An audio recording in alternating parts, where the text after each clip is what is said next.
Okay, so let us now look at lemma 8 to 7.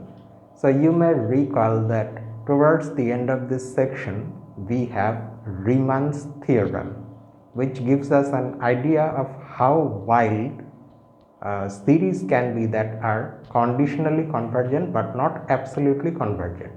But before we go to the actual theorem, here is a lemma that is going to help us in the proof of that result. So let's see what this lemma is. Here we are given an ordinary series of real numbers which is conditionally convergent. That means it's just simply convergent but not absolutely convergent, which means that if we replace the terms by their absolute values, then that corresponding series is divergent. Then what we do, we define two sets a plus and a minus.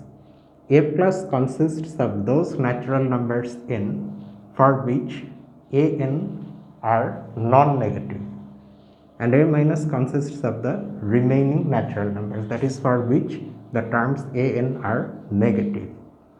So you can clearly see that since for every n precisely one of these two things will happen, so the union of these two sets is the set of natural numbers, and these two sets are disjoint. In other words, they form a partition of the set of natural numbers.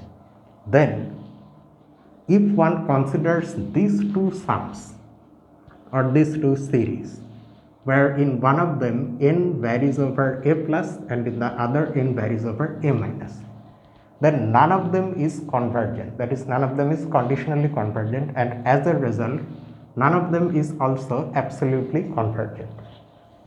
And the proof, of course, is we have to prove it ourselves in this exercise, and this is the exercise. So let's now solve it.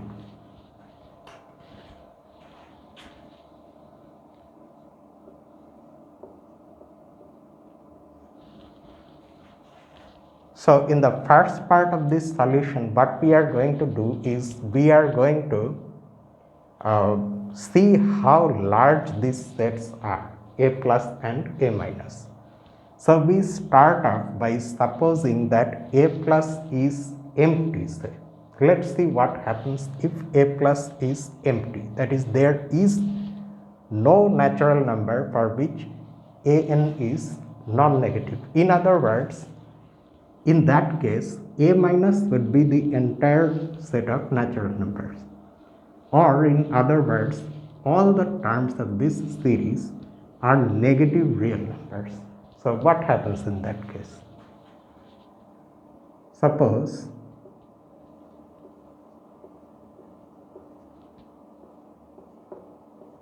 a plus is the empty set. Then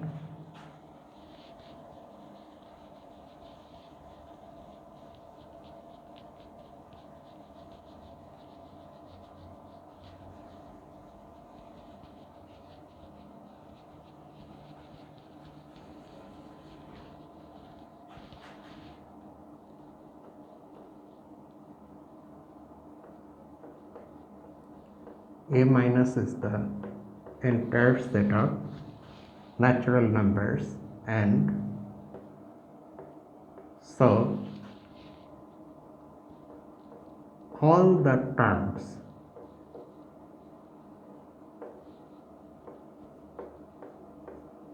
of the sum or of the series, actually. You can use sum series synonymously, but by series I usually mean that actual infinite series where there is a suffix that varies from some natural number or some integer to infinity, like that. So I write series here. Then all the terms of the series, that means the given series, are negative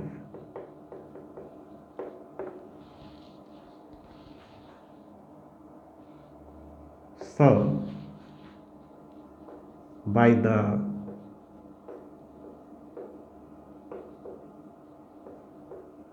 series laws, now what is our hypothesis? Our hypothesis is that this series is convergent. Conditionally convergent means convergent. So you can use that series law where you multiply all the terms of a convergent series by some real number c. That is also convergent. The resulting series is also convergent, and it converges to c times the sum of the original series. Now we are going to do that here with c equal to -1. So by the series laws,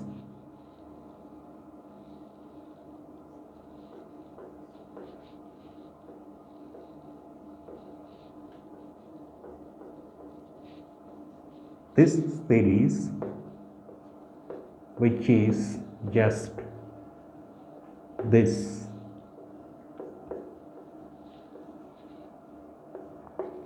because all the an's are negative, and which is equal to this, and this is where in this step we are using one of the series laws. So this is also convergent.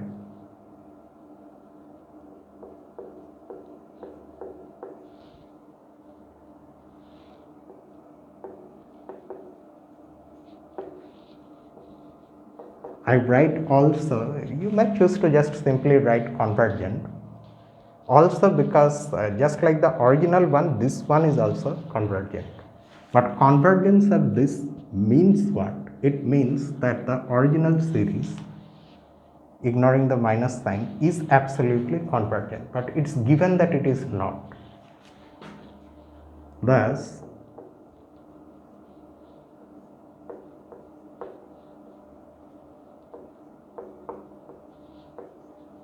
is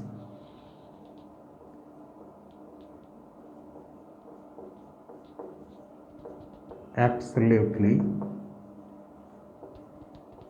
convergent, which is a contradiction.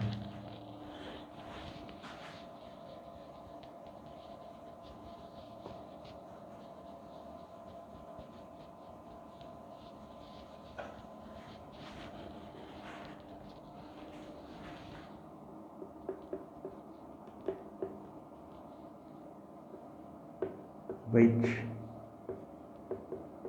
contradicts the hypothesis.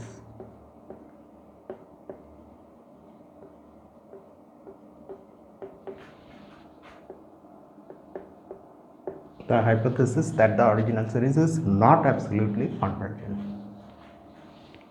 So our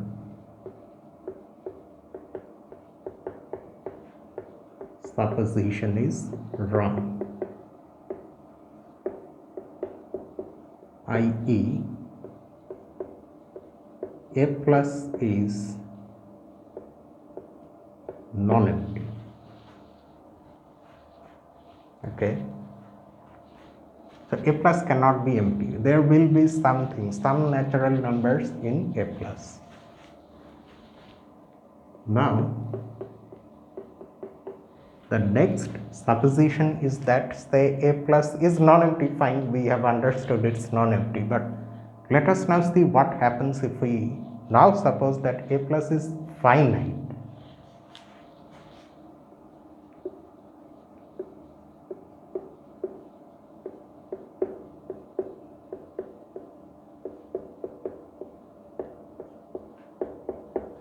Finite means there are going to be finitely many elements in A plus. How many we don't know, but finitely many.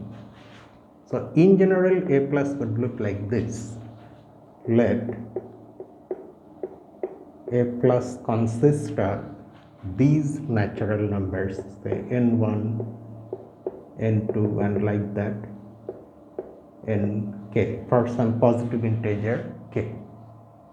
Now because you are looking at finitely many natural numbers, so there will be a maximum among them, a largest one. Let us call that largest one capital N.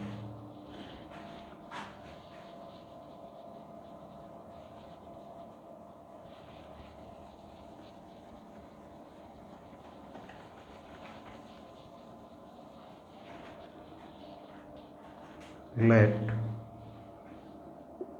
capital N be the maximum among all the n i's. To show the variation of I, we write like this. Okay, so this is n. We are defining n to be this maximum. Now,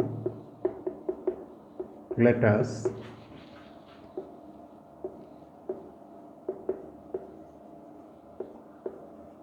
consider the series summation an, but now n varies from capital N plus 1 to infinity. Okay, so we have removed finitely many terms from the beginning of the original series, and whatever is left, that also is an infinite series, so we are now considering that series. So that means what? In this series, since the n's, the suffix values, are all greater than these, now what in, the values of n that you are considering here in this series, none of them is equal to one of these n i's. In other words, in this series, we completely avoid the set A plus. Maybe in the process of removing the first few terms, how many? Namely capital N number of terms, A0, A1, A2, all the way up to A capital N. These are the terms we have removed from here to obtain this. Maybe among those terms which we have removed, there have been some terms from, there have been some suffixes which do belong to A minus, the set A minus, but we have in the process deleted all the terms having these suffixes as well. And so whatever we are looking at here, we only have suffixes that are coming from A minus. But before we use that fact, let us also note that this series is convergent, just like the original one. Simply convergent. We are not talking about absolute convergence, just simple conditional convergence. Why? And this is where you recall one of the results from the 7th chapter. Why? Or let me make it a bit more elaborate. Since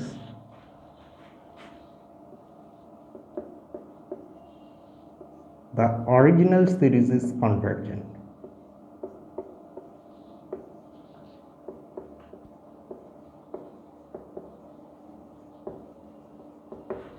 it follows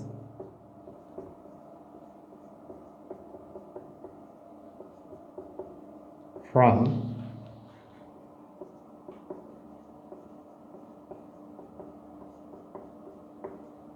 propositions 7 to 14, which contains basic properties of ordinary infinite series.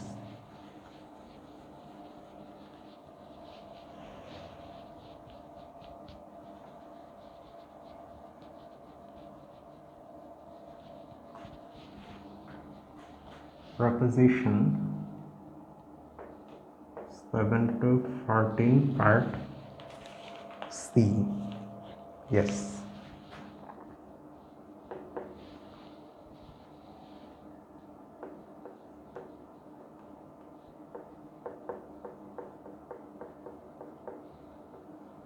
This is convergent. In fact, this result is just that. You have an infinite series, you remove some finitely many terms from that series. From the beginning, you say you remove this many terms. Then you get another infinite series. this result states that this is convergent if and only if this is convergent. So we are using only one half of the result. It is given that this is convergent, so this must also be convergent. Now, since the set of all index values here that you see in this series is a subset of the set A minus, we have, okay. Now if we consider this,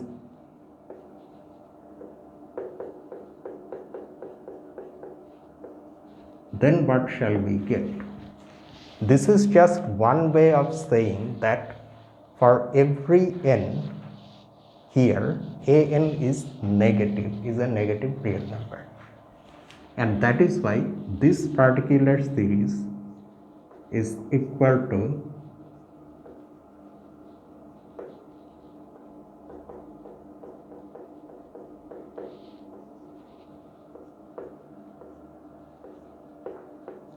this.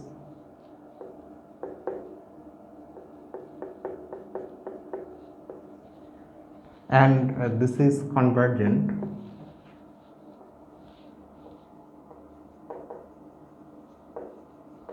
why? Because this series is convergent, this one is convergent, so this one is also convergent. And here again we have used that limit law. I think I have the exact reference here. Do I have?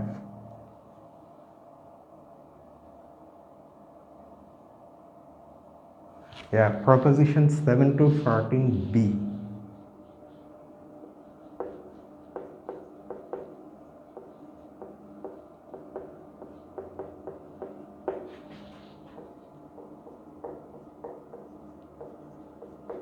This is where in this step we have used this proposition, that is we have taken the minus sign outside or minus 1 outside. Okay, but then by this proposition again,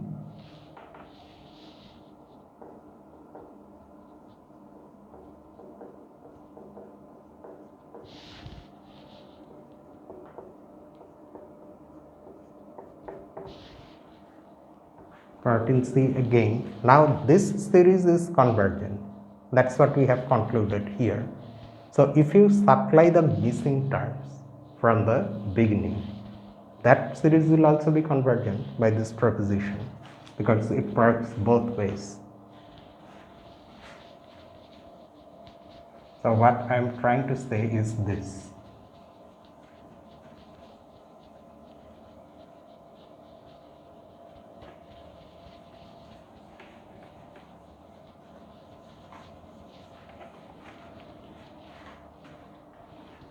Again,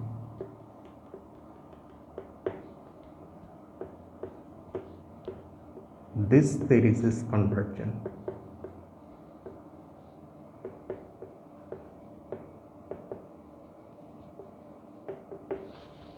That means our original series with which we started, that is absolutely convergent. Again, a contradiction.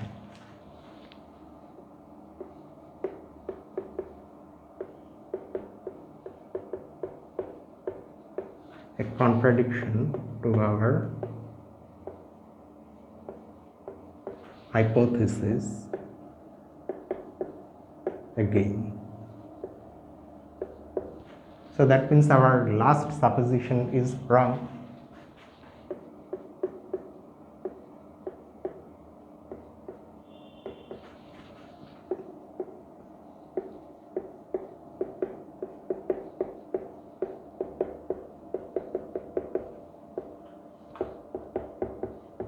i.e., so what was our supposition? Namely that the set A plus is finite. So that is wrong.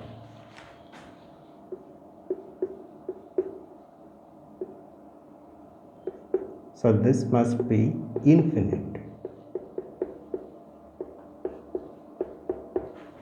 And similarly, one can prove that A minus is also infinite. Whatever we have done so far with A plus can also be done with A minus.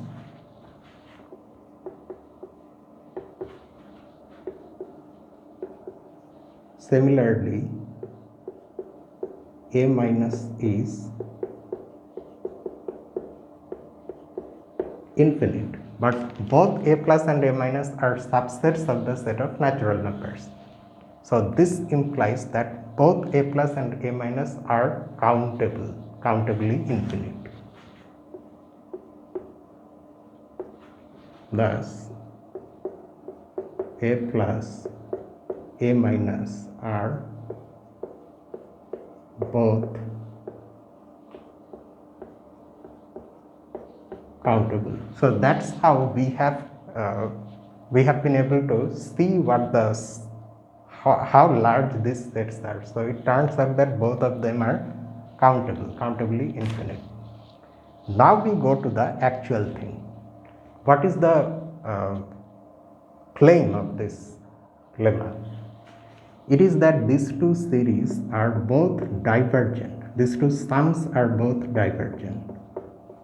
This one and this one. Divergent means not conditionally convergent. So we are now going to prove that in this next paragraph. So we show that this one is convergent, not convergent, and this non-convergence of this can be similarly proved. So I am just going to mention that at the end of this solution. But I do urge you to try it on your own, just like this thing, and see if you really get the conclusion. Okay, and our proof will be by contradiction. So we are going to assume that this is convergent and then get something wrong.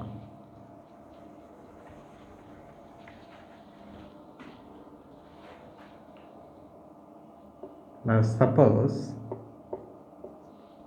that this is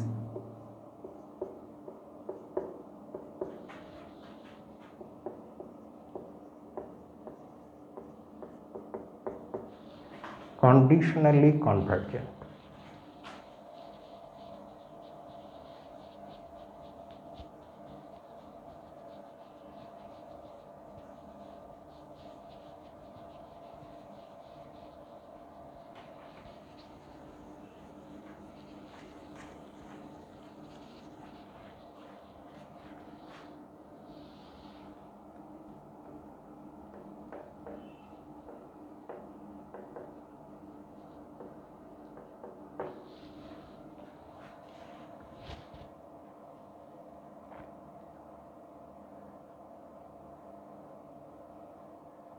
Okay, now you may immediately encounter a problem, and you may have a problem with this sentence itself. Okay, why? What is the problem? Something is not quite right with this sentence, that this sum is conditionally convergent, because we do not in fact know what is the meaning of this sentence. Why is that so? That is because, you see, when we have discussed or defined convergence of this type of sums, that notion has always been absolute convergence.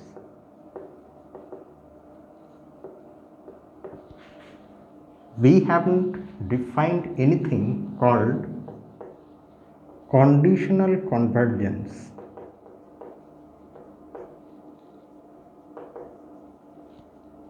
Of such a sum.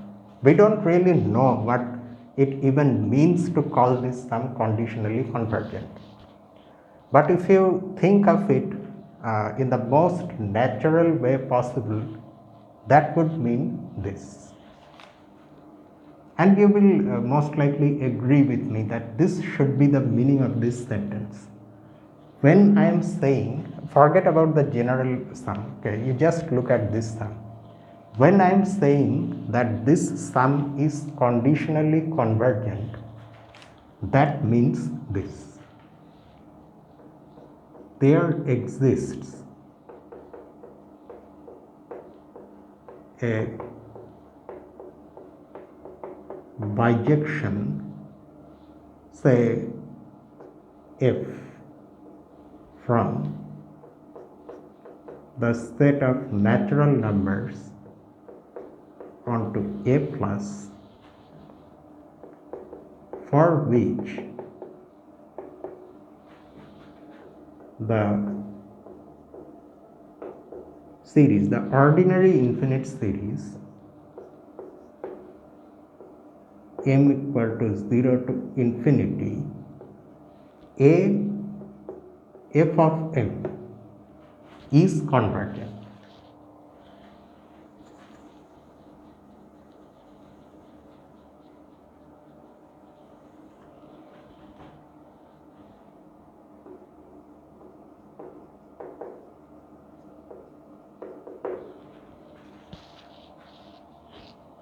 Now there are some things to note here.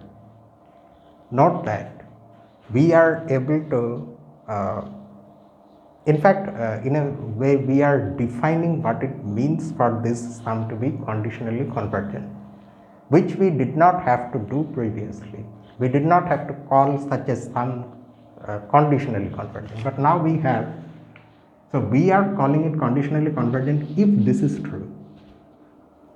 So our supposition implies that there exists such a bijection for which this series is convergent. And this definition is, it looks exactly like absolute convergence. But the things that you have to note here are these. The first thing is that a plus is countable. That's why we wanted to first of all make sure we wanted to determine the sizes of these sets. Now that we know that a plus is countable, so it makes sense to have such a function f, a bijection between n and a plus, for which this series is convergent. But now note that since n varies over a plus, so all the terms a n and as a consequence all the a f of n, all of these terms are positive. So convergence of this series automatically also means its absolute convergence, and thus this sum itself is absolutely convergent. Or if you want, you can in fact go back to the original definition of absolute convergence, and from that, using this interpretation of this sentence, you can prove that this is absolutely convergent. We are of course not going to write this much in the solution itself. We understand what this line means, and now we write the next thing. And the next thing is of course this.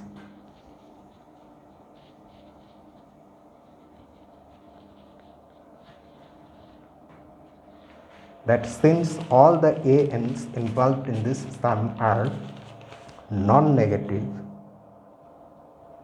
so the sum is absolutely convergent.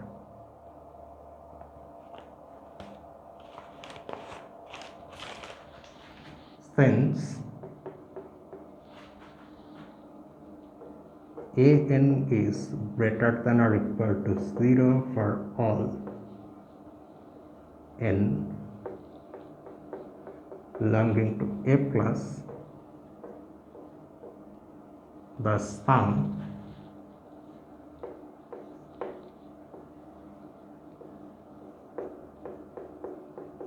is also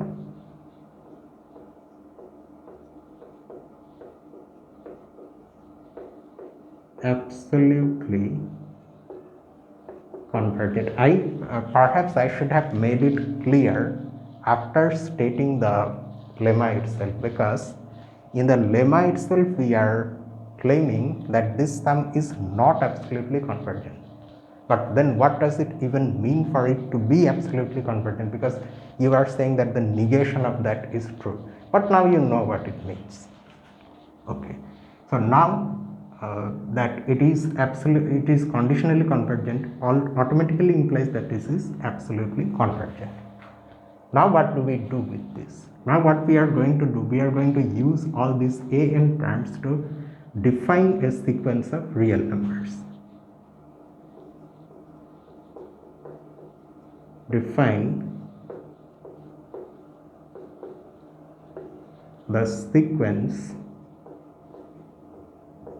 Bn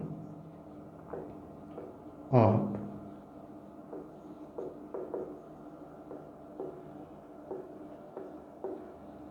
real numbers as follows. So Bn is defined like this. Bn is defined to be equal to An if n belongs to the set A plus, and Bn is defined to be equal to 0 if n belongs to A minus. Is this a well-defined sequence? For each n, for each natural number n belongs to either A plus or A minus, and never to both, because they are disjoint.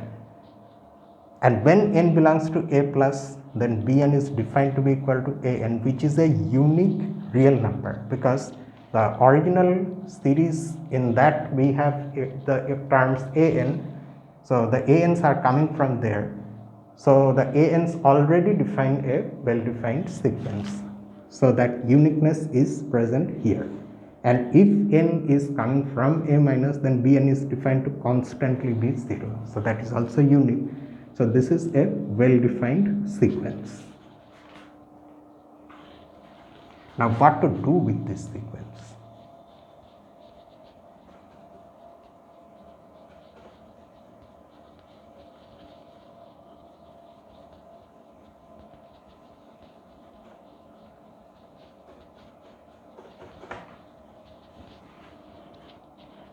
You can see that we now have we can consider two convergent sums, absolutely convergent sums. One of them is this.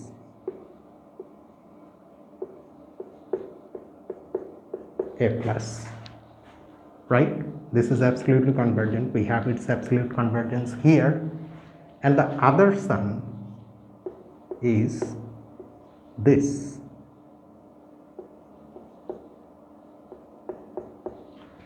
It looks somewhat weird, but you understand that for each n in A minus, you have one term, and that term is that term is just 0. This is absolutely convergent, we know from here. This is absolutely convergent, which you can verify very easily just applying the ordinary definition of absolute convergence. You consider those finite sums where you consider finite subsets of A minus, you take absolute values, all of those sums are going to be 0. So that set whose supremum you have to consider in the definition of absolute convergence, that set is the singleton set whose only element is 0. So its supremum is also 0, which is a finite real number. So that's why this is absolutely convergent. Now you use the laws that we have already seen of such sums and their absolute convergence. So this is also going to be absolutely am I stating it correctly? Is this really what I am trying to say here?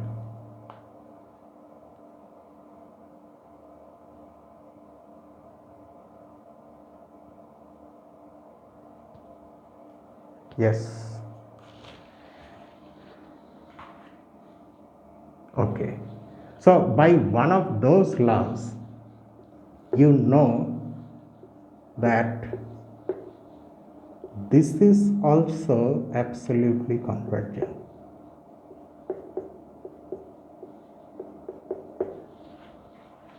Now, why am I writing Bn here? That's because on this set, Bn is An, and on this set, Bn is 0.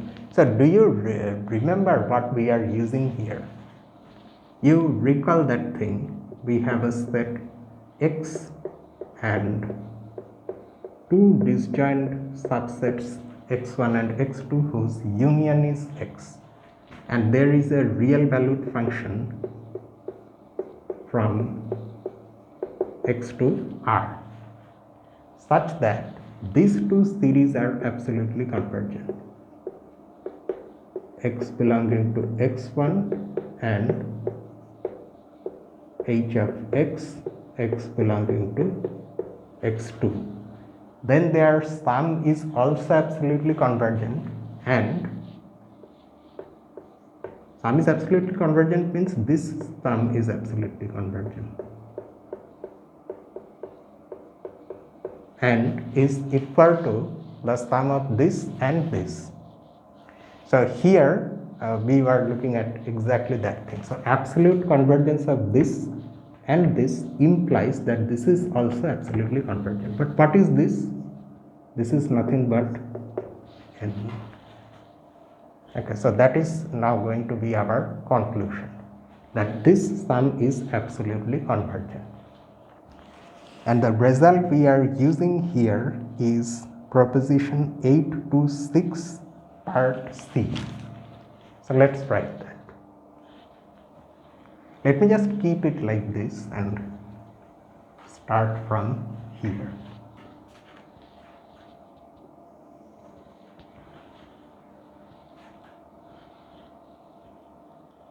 Should I mention that this and this are absolute? Let me do that so that we don't have any confusion. Since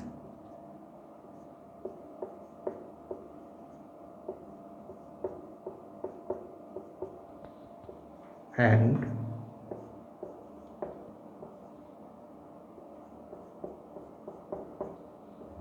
these are absolutely convergent.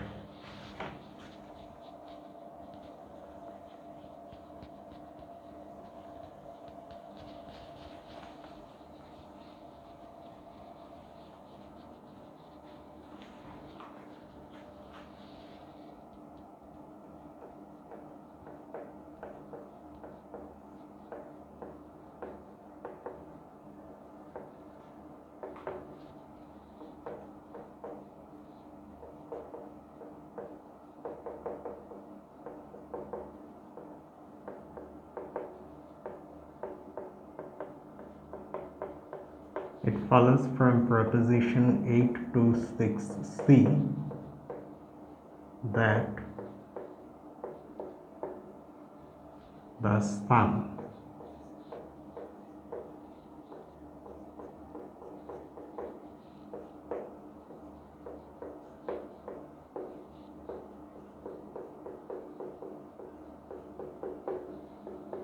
is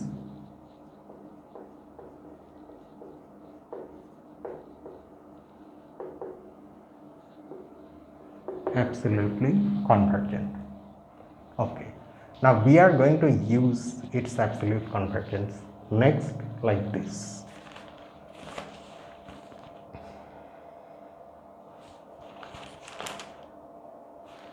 Hence, by the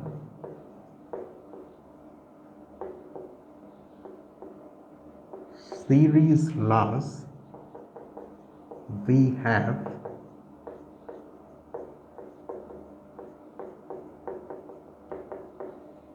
the following convergent series.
Okay.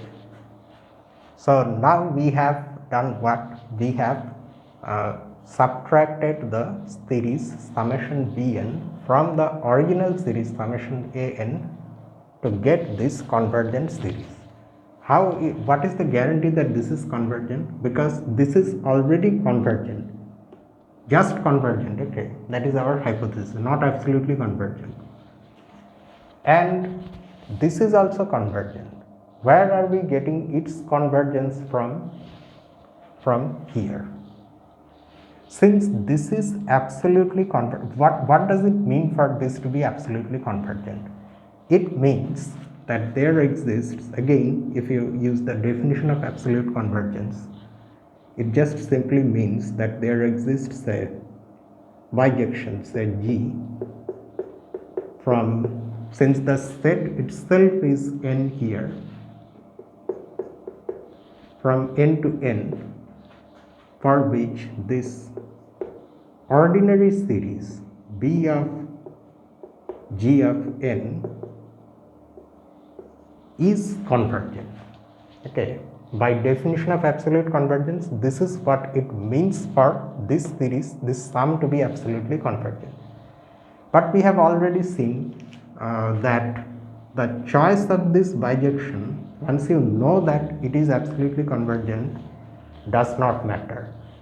So in place of G, we can consider the identity function also, and that will give us this fact, that this ordinary series summation Bn as n varies from 0 to infinity is convergent. So that convergence we are using here. So one ordinary convergent series minus another ordinary convergent series gives us another ordinary convergent series, and we also know that that series looks like this.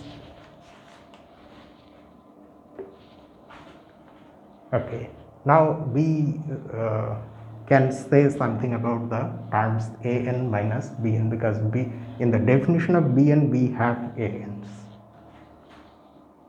Since an minus bn is equal to 0 for all n belonging to a plus y, because over a plus a bn by definition is just an, and an minus bn is equal to an which is less than 0 for all n belonging to a minus.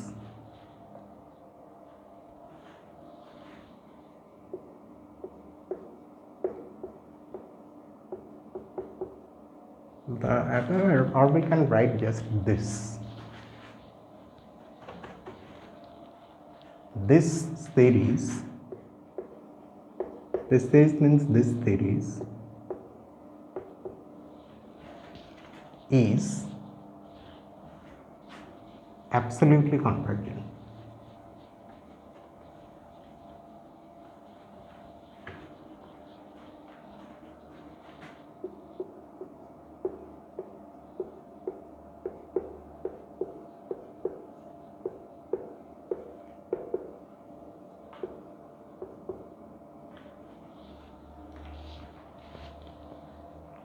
But why?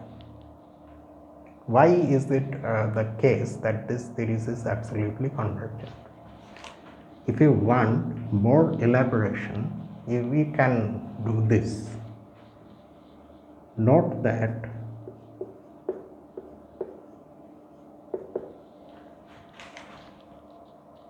so what is it that we see here about the terms of this series? That each term is either 0 or negative. Okay, so that's why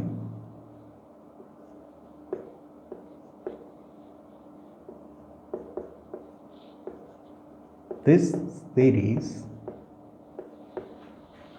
can also be written as this.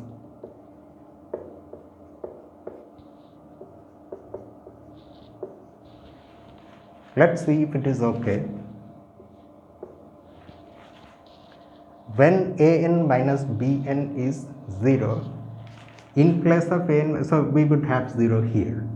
Here also we would have 0 for such an n. And when an minus bn is an, then you get an here.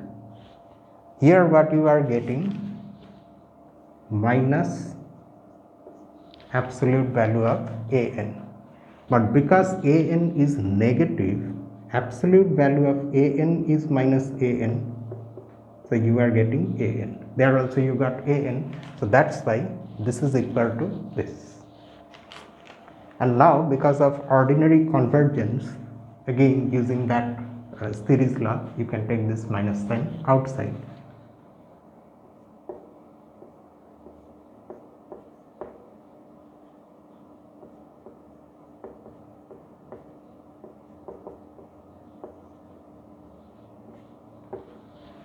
I think that will be enough,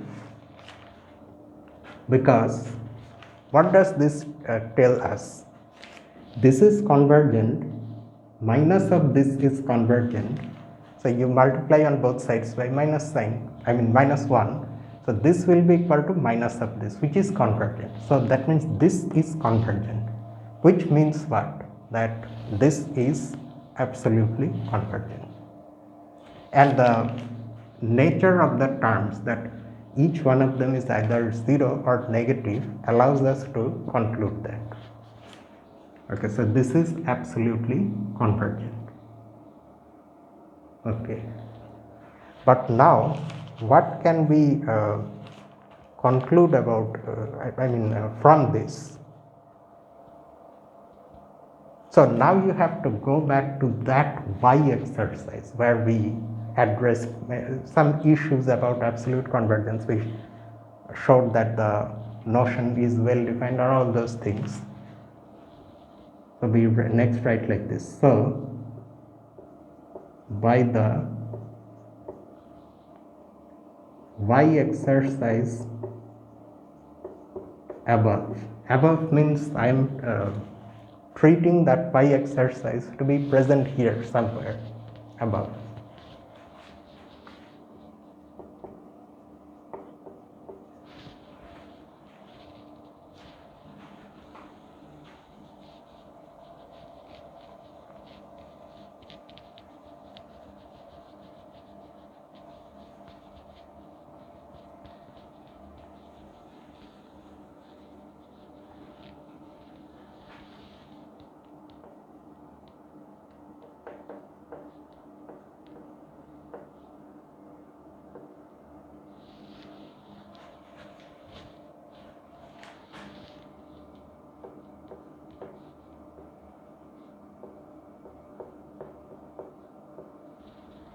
The sum this is absolutely convergent.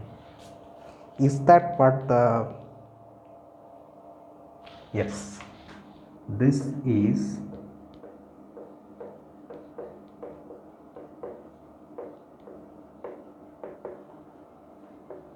absolutely convergent. Now how exactly are we having this conclusion? Let us see. You again look at this series. Okay, now if you think of this series as a sum, then it looks like this sum. Saying that this series is absolutely convergent allows us to say that this sum is absolutely convergent. But when you think about the value of this sum, you then have to look at what? You have to look at the subset of n over which these terms are all non-zero. That is, in this Y exercise, we investigated about the absolute convergence of this type of sums, and it turns out that in order to, once you have absolute convergence, then things boil down to this, where Y is the set of those elements at which F does not vanish. Now here, what is that Y for this sum?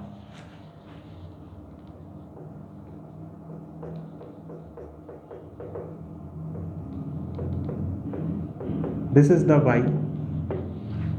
Now you can see clearly that for all n belonging to A plus, note that since n is the union of A plus and A minus, so any n you choose, any natural number, that is going to be either in A plus or A minus and never in both, of course. So if our n belongs to A plus, then this is 0. But precisely when n belongs to A minus, we have the negative real numbers, negative terms, so which are hence non-zero. So that this set is actually equal to A minus for this series.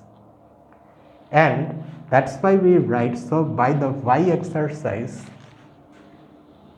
this sum is absolutely convergent, and not just that, this sum is actually equal to this sum, An minus Bn, n belongs to A minus. Okay, but for n belonging to A minus, An minus Bn is An. So that is why this is nothing but this sum, An, and that is why this is absolutely convergent. If you want, you can make this a part of the solution, so that you understand why suddenly we are concluding something about this sum. It turns out that this is nothing but this. Okay, so what was our starting point in this second paragraph of the solution? Namely that this, where do I write? Say I write here, An as n belongs to A plus. This series is conditionally convergent. That's where we started. That was our supposition, but which then led us to conclude that this series is also absolutely convergent. And now we have managed to show that this one is also absolutely convergent. So we can use their absolute convergence to next conclude this.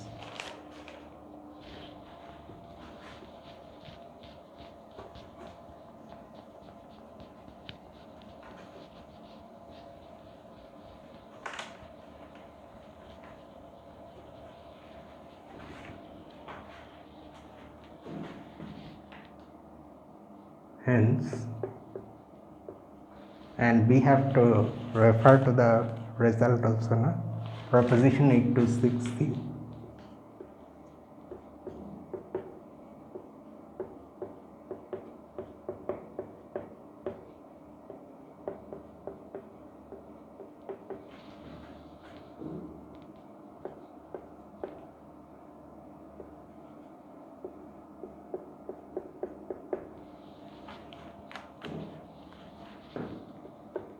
This says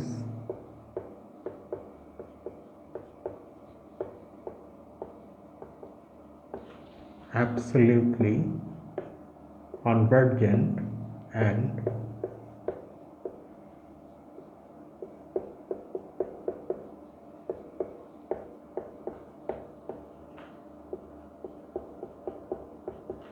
this plus An where this. Now this is absolutely convergent means if you arrange the terms in any manner and get an ordinary infinite series, that is also absolutely convergent. In other words,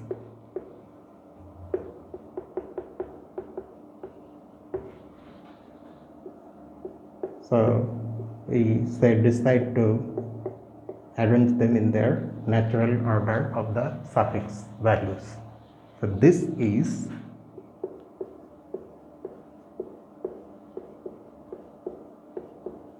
absolutely convergent, which is a contradiction.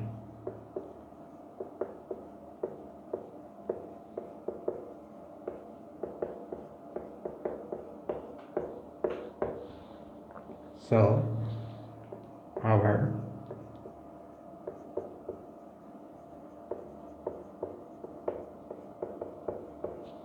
last supposition is false, i.e. the summation of an as n varies over a plus must not be conditionally convergent. Not even that. That is, it will be just be divergent.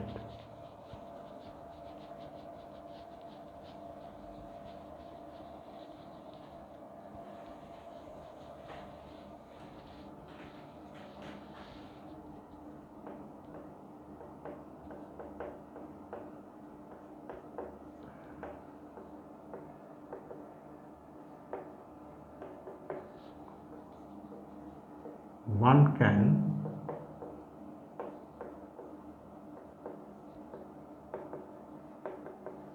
similarly prove that the sum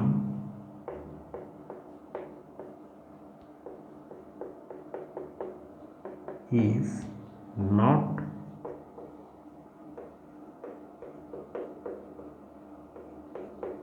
conditionally convergent, and that completes the solution and proves the lemma. Now, with the help of this lemma, in the next video, next analysis update, we are going to start the proof of actual Riemann's theorem, whose statement we have already discussed, but still let us briefly recall. It says that if you have such a series that is convergent but not absolutely convergent, then there exists a